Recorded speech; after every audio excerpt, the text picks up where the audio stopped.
Hi, welcome to Navel Gazing, the Valley Indies weekly talk show. We're heard on WNHH 103.5 FM within the city of New Haven.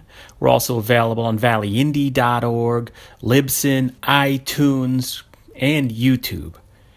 So I'm going to replay one last interview from The Great Give on May 2nd. If you listen to this podcast with any regularity, The Great Give was an online fundraiser for hundreds of nonprofits in the Greater Valley, Greater New Haven, including the Valley Indy. So at one point, I think it was the first night, it was a 36-hour fundraiser. We did 24 interviews, something like that. We had in David Lenart and Tony Bunosso, sorry, Tony, of Two Dudes Talking Disney. That's a scanner you hear in the background, sorry. That is a Valley-based podcast, everything Disney. And I'm just going to shut up. With that being said, this is the interview we conducted live on Facebook during The Great Give last month with Two Dudes Talking Disney. Enjoy. Nation signs have been breeding, TV sucking ideas from our head. Public discourse just about dead. Well, ride the dinosaur. Yeah, ride the dinosaur. We're joined by two guests you can see. It's Dave Lenart. I mispronounced Leonard. I'm all worried about Tony B's last name, and I butcher Lenart. So I'm off to a good start. And these two guys, first of all, welcome. Thank you. Thank you for having us. Thanks for having us, yeah. So we're going to talk about their podcast. It's a Valley-based podcast. Dave lives in Derby. Tony lives in Seymour. You can find this podcast on Facebook. You're on SoundCloud, and you're on iTunes. Correct. Yeah, we are on iTunes. Good. Do you get most of your listeners iTunes sort of the driver, do you think? Or I think it's driven through Facebook mainly. We have some peripheral people coming in through iTunes. But we are Two Dudes Talking Disney is the name of our podcast, and we're the two dudes. How you doing? So where did this idea for this podcast come about? How did it get started? Well, David and I happen to be big Disney fans. David's been going... for 40 some odd years. Yeah, right. Not that many. I'm not as old as you, but growing up, we were exposed to a lot of Disney. My family, that was our biannual, triannual trip every year. The and from what I've heard, like you'd have things where you got home from school one day and your dad had a whole vacation plan without telling you guys. Yeah, they would call us to the office, like tell us we had a dentist appointment, and we'd go down, dentist appointment. Get in the car was packed, and the Lenarts hit the road. So not knowing where you were going. Yeah, I mean, we kind of knew where we were going. It wasn't hard to figure out. But and your dad didn't put masks on? No, nothing like that. No. Right, that's good to hear. The good old-fashioned American family road trip. Clark Griswold days, if you will. The country tour stuff. That's it. There we go. And then, Tony, what about your background in terms of Disney? How did you become a Disney fanatic? As a young kid, my dad was stationed out in California. He was in the Navy, and in about 71, when I was like 4, we made our first trip to Disneyland. And fast forward to 7-8 years after my father passed, we moved back to Connecticut and took a trip to Disney with the Derby High School band. One of my cousins was performing. So we went with them. And like most kids growing up in the 70s, Disney on Sunday nights, Wonderful World of Disney, Magical World of Disney. Yeah. Back when you had to have appointment television, before everything was streaming, we'd get together on Sunday nights and watch Disney. Classic Disney, Mickey Mouse Club and whatnot. So Disney's kind of been a part of my life, and the movies, were also part of it. But as I grew older, and my wife Cheryl, when we were dating, after she graduated from college, we took a trip to Disney. And the next year we went to Disney, and I started getting into the trip planning, just for myself, and then helping coworkers and family and friends. You become like a self-taught expert on pretty much. All the ins and outs. It was kind of the beginnings of, not the beginnings of the internet, because we all know Al Gore invented that, but there was starting to be more user communities out there. So we happened upon this user community, and we found out, some of the ins and outs, and we learned that going to Disney, you could plan it, and it made things go a lot smoother. Because a lot of people go there and they wing it, and your vacation's not that much fun. So fast forward to 2012, and I actually got a side job as a Disney travel agent. And I know David's a big Disney fan, and eventually I pulled him into the mix with me. How do you guys know each other? I mean, God, he's a Derby kid. Right. I came back to Derby after my father died, so we kind of had a peripheral. We knew each other on the periphery. My mother and Jim Owens, family, and your grandfather. He was always at the fire station next to the community center. My mother worked at the community center, so this little kid used to be around all the time. So I've known David since he was, since he was little. Like I said, fast forward to the travel agent thing, and we decided one day to, why not? Everybody's doing a podcast, and we about 7-8 months ago. Yeah, that's it. We put the idea together and got a friend to create a logo for us and came up with the name, and now we are the Valley's #1 Disney-based podcast. It's true. That's a prestigious award. We cherish that. That's like we're the most listened to podcast in Ansonia. Okay, yeah. I mean, so we're Titans. We think, yeah, right. Yeah, it's unconfirmed. Yes, could be fake news. But how about in terms of I had asked you briefly before we went on. I have a 6-year-old and a 3-year-old, and they're starting to bother me all the time about Disney World because it's sort of you can't escape the Disney brand. You don't realize how much of a brand it is nowadays. It's unbelievable. Over the past several years, they've made some serious acquisitions. Most of the Disney movies, but they went out and bought Marvel. They went out and bought Lucasfilm. That has been all added under the Disney umbrella. They own ESPN, the ABC, and Pixar. It's all under that umbrella of the Walt Disney Company. So you can't go down a toy aisle. You can't look at a rack of greeting cards. You can't go to the grocery store and buy cookies without seeing one of their brand somewhere. And that's a good time to say donate.valleyindy.org if any Disney people, employees or millionaires are watching. Yes. Michael Eisner. Yep. Help us He's out. He's been out though, yeah. John Ratzenberger, if you're listening, help these guys out. Two dudes talking Disney guest. Alumnus. Yeah. And I was going to ask you for basic tips of what I should know for planning my first trip. But maybe we'll talk more a little bit about each podcast. Like, how do you decide on what the topic's going to be? We have a very... how long is it? We have a very sophisticated system. We wing it. Usually we'll touch base the night before or even the day of and okay, what's our topic? But when we first started out, it was easy because we figured we'll take each section of Disney, and right now we're talking about Disney World, but you have Disneyland, Disney, Disney Cruise Lines, Adventures by Disney. What am I missing? The Vacation Club, Alani in Hawaii. So we figured if we took each one and did a show about each one, and it did. It lasted us through, I think, how many? A good 6 or 7 weeks. 6 or 7 weeks of episodes of that. We try to limit it. Usually we take our trusty iPhone and set the stopwatch and start it, and we say all the time, 20 minutes. We're going to go no more than 20 minutes. And then usually we'll get going. I'll look down. I'll we're at 40. And we try to keep it at that 20-minute mark because we figure that's like your average morning commute, that when someone's going to listen to us, we don't want to go over the 20-minute mark, but... And literally, we are two dudes who are just talking Disney. And this is a conversation that, we've had without microphones in front of us. So it's really two guys sitting around my kitchen table and just kibitzing. Sometimes we might talk about news. We might talk about, we had one movie special where we covered all the movies that were being released in 2017 under the various Disney brands. We did the Rogue One special. We did the Rogue One special. We did, we try to range the topics on news and rumors. And the thing is that, Walt Disney World itself is so big. I mean, it's the size of Manhattan. The rumor mill down there generates major rumors, I would say almost daily at this point. And especially, it's funny because, so for those of you who don't understand the dynamic of Disney World was built to fix imperfections in Disneyland.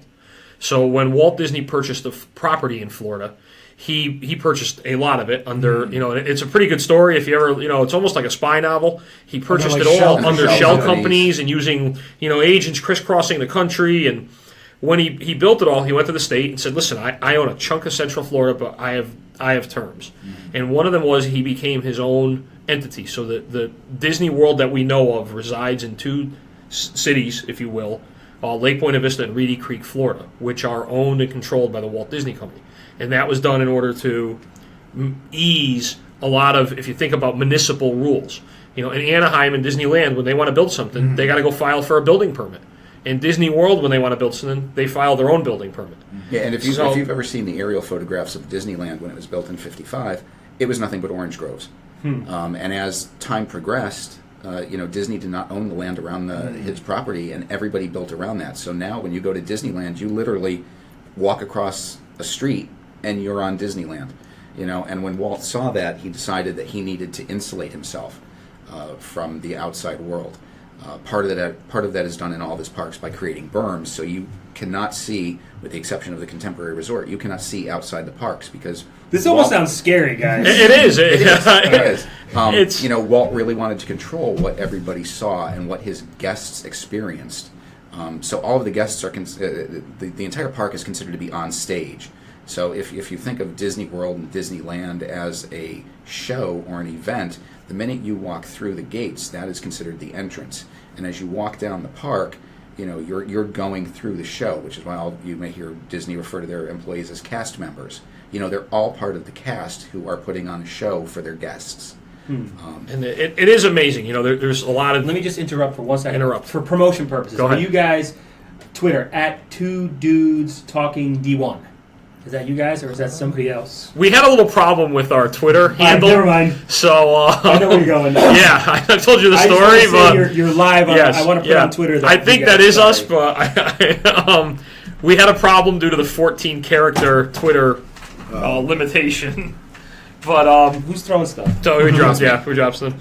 But the engineering and the thought that goes into it, and one of like what I was saying about them owning the every aspect of it, is by filing the building permits and filing, they were able to suppress a lot of building, a lot of rumor, and kind of control it. But now with the age of freedom of information and the fact that they're a municipality, there are people who are sitting in the office of Reedy Creek waiting for building permits to be filed so they can run online and say, they're building this restaurant. They're and the rumors come daily. Would you agree? They do. The Orlando Sentinel must have like a Disney. They do. They reporter, actually have at least one. Orlando Sentinel has a lot of the papers right now have dedicated Disney and theme parks and theme park reporters. Especially with the area growing up. We're getting some comments as you guys are talking. Eric Renato says Jim, and he tags somebody named Jim. Your boy is live. Lisa Matto, I apologize, Lisa. Talking Disney will always spill over a set time. It's true. And then Cheryl Bunosso. Hey, that would be my wife. That's it. Yes. Okay. Nice. She says, "Love the shirts, boys." Thank you. Thank you. Yes. There you go. Wow. It's all about branding. We need Valley Indy polos. That's it. My wife has never gotten on our Facebook thing and said, "Hey, I can guarantee you, my wife is not going to comment." But the engineering that goes into the parks, and that in itself is a show we could do. Like you'll never take more than 35 steps to hit a garbage can. 30, right? 30. And that was something that they observed and they paced out. And it wasn't somebody; it was Walt. It was Walt himself watching people eat hot dogs, and he realized how far they went. He counted the steps before they took their hot dog wrapper and threw it on the ground, and he realized that 30 steps was the perfect distance between trash cans, because that's how long somebody waited before they looked around, realized there was no trash can. This is like a Stanley Kubrick. It really. I think one of my favorite ways you could see the engineering and the architecture and the way that they blend things into Disney World is, if you're in Epcot Center and you're in the Mexico Pavilion, you look across what is called the Showcase Lagoon, the World Showcase Lagoon, and you're looking at Morocco. The country of Morocco is on the opposite side of the lagoon. The only spot where in a Disney park where you can see another Disney park is there. And what you'll see is the Tower of Terror attraction, which is in Hollywood Studios now, the old MGM. Depends how old you are, what names you use for stuff. But they've actually themed that ride. So a ride in a completely different park miles away from where they are to blend into the Moroccan pavilion. So it's the same color pattern, the same architectural style, so that when you're standing in that 30-yard section of walkway where you look across a lake and see a building, it blends into the background that should be there. So the architecture and the design that goes into this is incredible. And when you go down there, if you go to that spot, or like, and you look at what you just described, like, are there other people like in the know like you are, or like that? There's always especially insiders, with the advent of the smartphone, anyone can be an expert. It takes 30 seconds to to Google things. A couple of more comments here, and one of these made me nervous. I'm like, what does this mean? Yeah. But Comments are apparently, flooding in. but then I see what the person does for a living, so I'm assuming this is friendly. Jesse Cito, S-E-T-O. Yes. Just maybe what T-Y-F-Y-S. Oh, that's an inside joke. All right. In the fire department, that is an inside All right, joke. Jesse, don't get us in trouble. Then another one from Lisa Matto. As a kid in the back of the Volvo station wagon, I loved pulling into Disney properties and tuning into their own radio station. It was so exciting. So thank you for your comments. That's really cool. And that's still a highlight for my family now. Every time we usually rent a car, we don't take advantage of How Disney's old are your Magical children? Express. My girls are 14 and 12. Okay. So when we pull into the parks, I usually hand share all my cell phone and record that minute that we cross from regular land, civilian land, and go on property to Disney property. That's a term. Civilian- This is property. so fascinating. Yes, if you're on property, We might have to go. Yeah. We would have to bump everybody Road 1 trip, hour. yeah. So I think one of the things that draws me into it is the logistics. I like the behind the scenes stuff, going down underground into the utilidors. What is that? Did they let you do that? So Yes, oh yeah. they have tours. You could pay for anything in Oh. Disney. When you walk down Main Street, that's actually the second floor. There's an entire floor underneath you. It's called a utilidor, and it's where costuming and some services are, the support services. One thing that Walt didn't like when he created Disneyland, once again, Disney World is a improvement upon Disneyland. 2.0. Yes, right? yeah.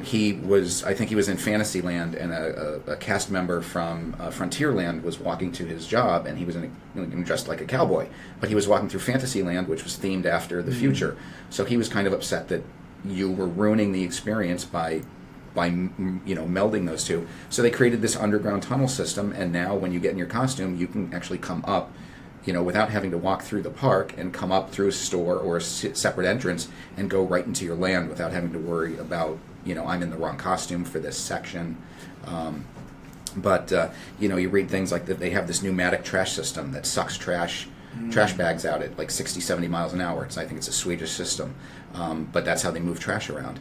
So essentially, Walt Disney was the inspiration for the Anthony Hopkins character in Westworld. You guys watch that? And kind of, yeah. I mean, yeah. That's taken to the extreme. Correct. The story is that Walt would take his daughters to an amusement park in California when his daughters were young and they were dirty, they were run down, and he said he was sitting on a park bench where he was watching his daughters ride a carousel, and he thought that there should be some venue where the parents and the kids could have fun together.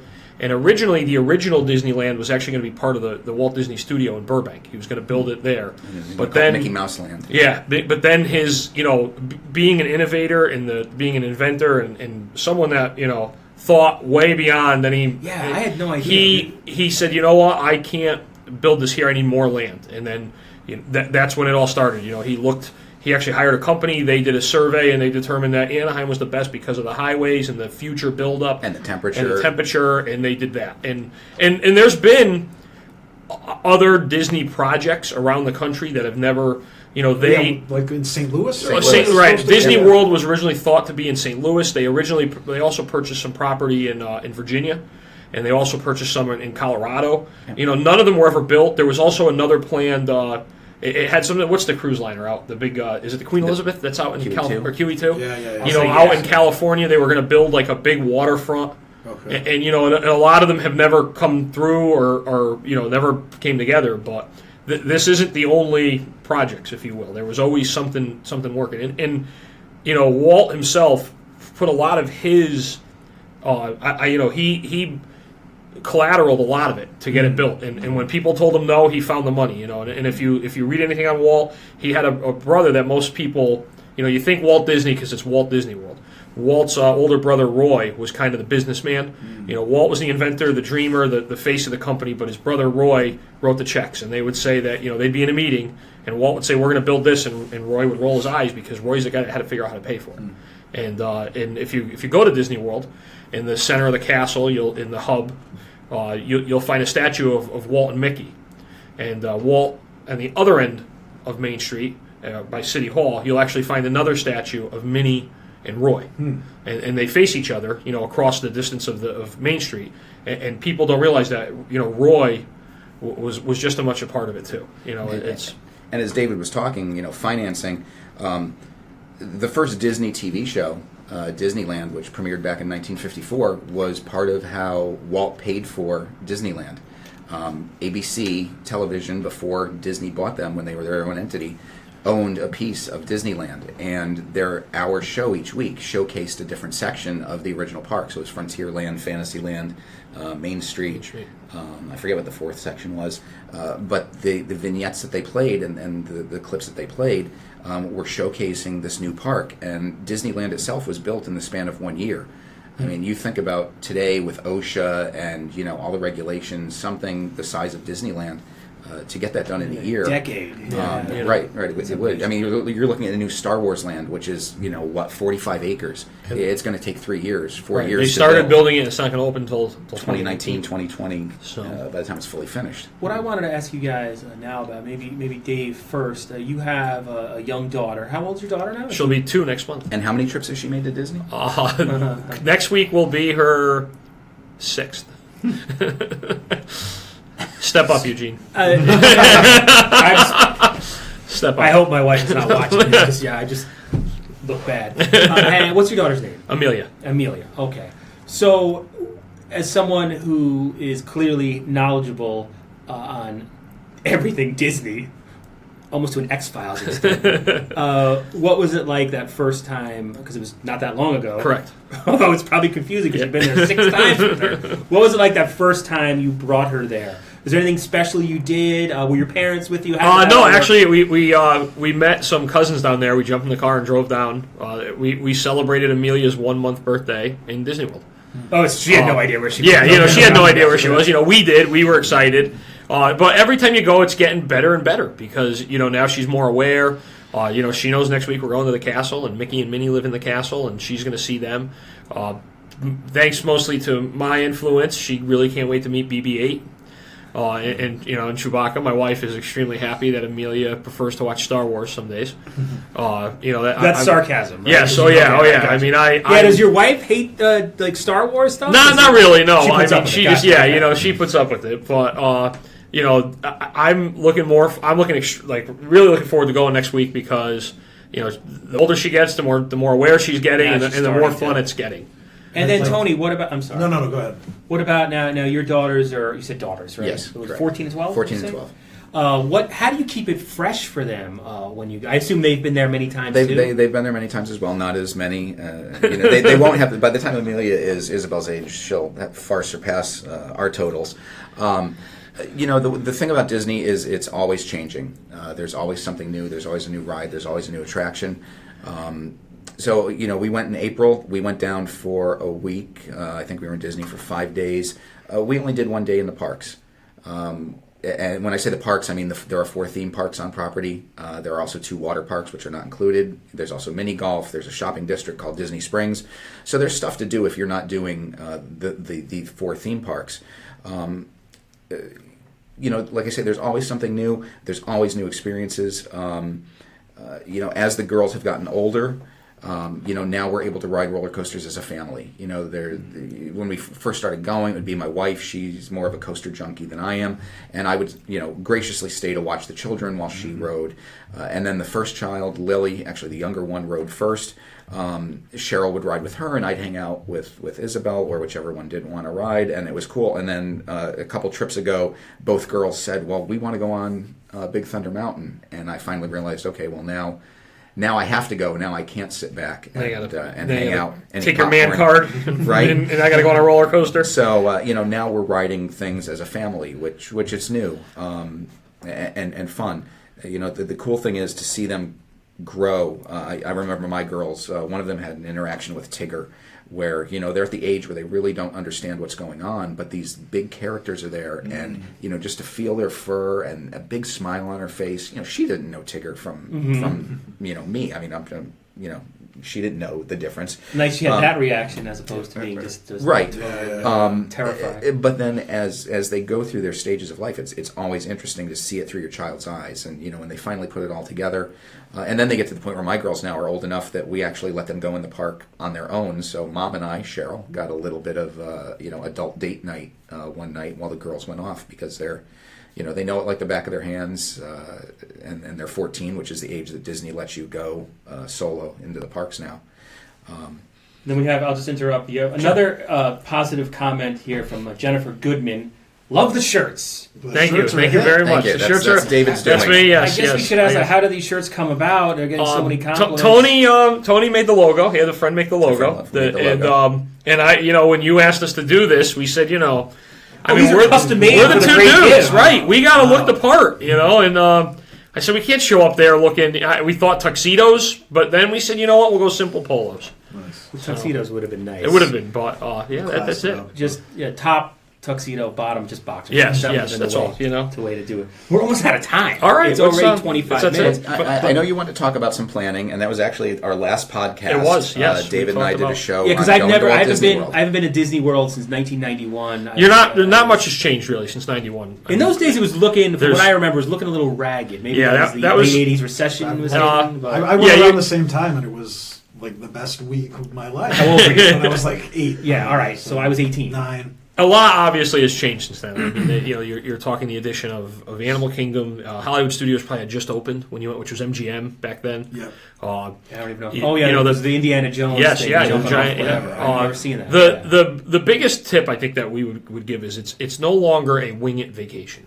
Disney needs to be planned. I tell people it's not a restful vacation. It's not let's go, but it could be. I mean, it's up. Right. It's what you want. I mean. But it's more of a go type trip where you hit the ground running, you go to the parks, you want to see the parade, see the fireworks, get a Dole Whip, go here, go there, ride this ride. It's got to be planned because you could book your dining for a Disney trip 180 days out. So there are people right now who are sitting home waiting for 7 o'clock tomorrow morning so they can call and get their favorite restaurant for October. For that far out. Wow. So, okay, when you say plan, so you have to plan it in advance. Oh, yeah, well, that's what I'm saying. You've got to wait, Gotcha. So there's two ways to approach it. Right. The first way is, you can talk to your friends and you can scour the internet and, get some input from everybody.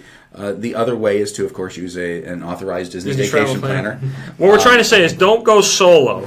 Use an authorized vacation planner to help you plan your trip. All right, we're out of time. David and Tony at Pixie Vacations could really help you with that. Yeah, what is Pixie Vacations? Pixie Vacations. You guys have a side job. You do podcasts. We're independent agents for an internet-based travel agency. Great operation, fun to work with. And I love planning trips for myself, and I enjoy planning them for other people. So the first step, plan. There are all sorts of factors to take into effect. Time of year, Disney has multiple seasons. They have low season, high season, value season, holiday season. Crowds fluctuate with times of year. So if school is out, we went school vacations, right? Or, and you wouldn't think that prices would go up during that time, but because everyone's traveling, then Disney raises their prices. They own their resorts, so their pricing goes up. The first thing season, time, right. Christmas in Disney is a great time to go. Halloween is a great time to go. In the fall, they do a food and wine festival at Epcot. In the spring, they do Flower and Garden. So it really does. We could talk for hours about what we would. But we won't. How long do we have? Yeah, how much more time do we have? 2 minutes. All right, so we can go. I mean, we can go a little. We're going to fire back at you guys since it's been a while since you've been there. But what was your favorite ride? Space Mountain. Easy. Yeah. Thunder Mountain Railroad. Okay. That's what it was. So I remember I have 2 older brothers. I was going to say had, but I have to. You've disowned them. We're not estranged that I know. It's been a long day. I think we went. I was probably about 9. They're a few years older than me, so they knew they were the planners. And we got to the front of the line, and we're like, we're going to run ahead. We're like, all right, parents, we're going to sprint ahead to Thunder Mountain Railroad. We were like the first people on that when the park opened.